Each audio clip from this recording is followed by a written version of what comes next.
this is JB. I live in Green Bay, Wisconsin. Today I'm going to tell you a terrible story about how my grandmother became a hoarder.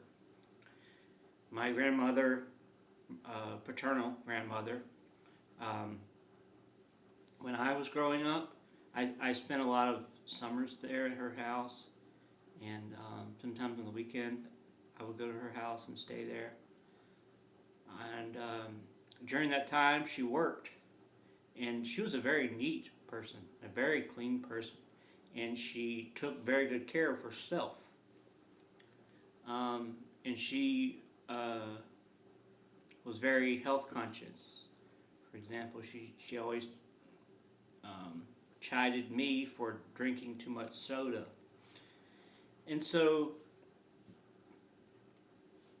at that time, she was doing everything right in terms of what's necessary for a person to take care of themselves. But at some point, after my grandfather died in 2001, her husband, she started to act differently, think differently. We had always had lots of family gatherings and stuff like that. Not Thanksgiving, Christmas, July 4th, Mother's Day, Father's Day, those times.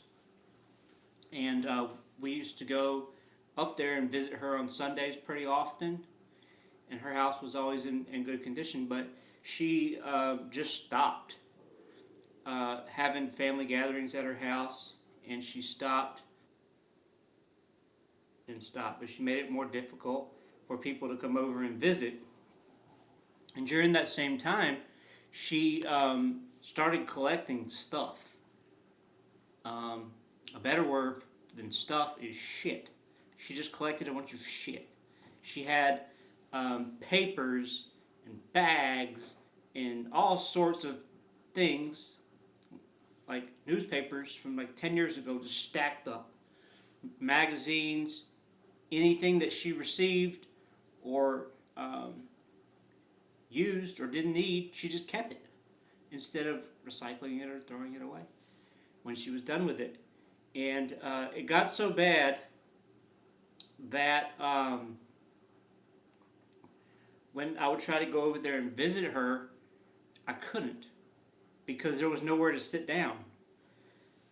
There was a point where she could move enough shit around to where you could sit down at a table, the front table, that as soon as you open the front door, you walk in, you could sit down at that table.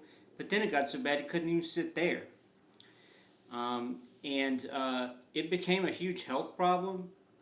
I think it put her in danger. And it put anybody who went in that house in danger because it was just so unhealthy, so unsanitary.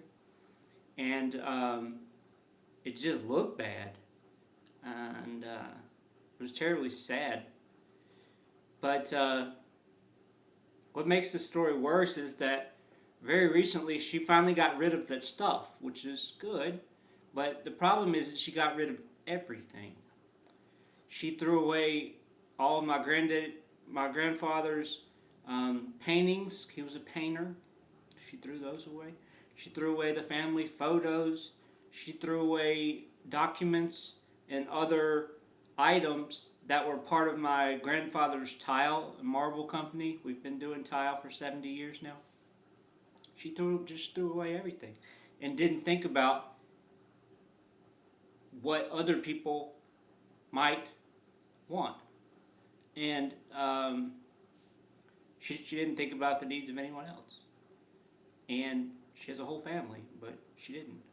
And that was, I don't think all her fault, because I have an aunt, Allie, who is manipulating my grandmother, and I think a better word is abusing her.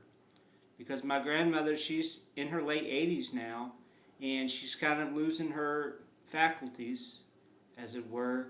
She's losing the ability to think, at all. And my aunt, Allie, she calls herself Rusty sometimes, but her name is Allie. She's a woman, but she thinks she's not. But that's another story. But anyway, so this Aunt Allie is manipulating and abusing my grandmother, and um, for some reason got my grandmother to throw away all this stuff. And now they're selling the house all of a sudden, even though for the last 30 years my grandmother said she would die in the house and she would never sell it for any reason.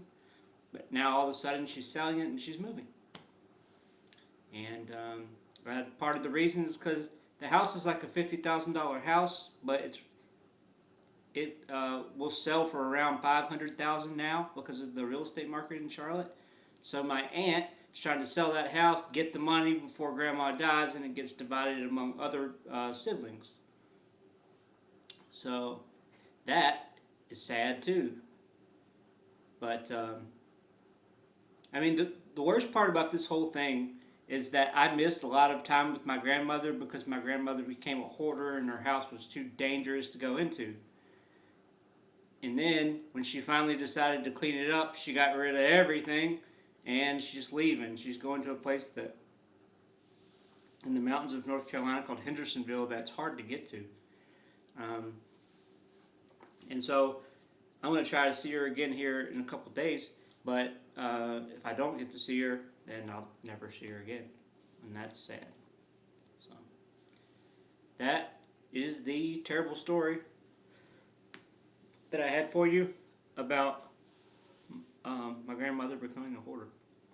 Hopefully you never have to experience anything like this, and if you have a family member who is starting to collect a lot of shit, hopefully you'll be able to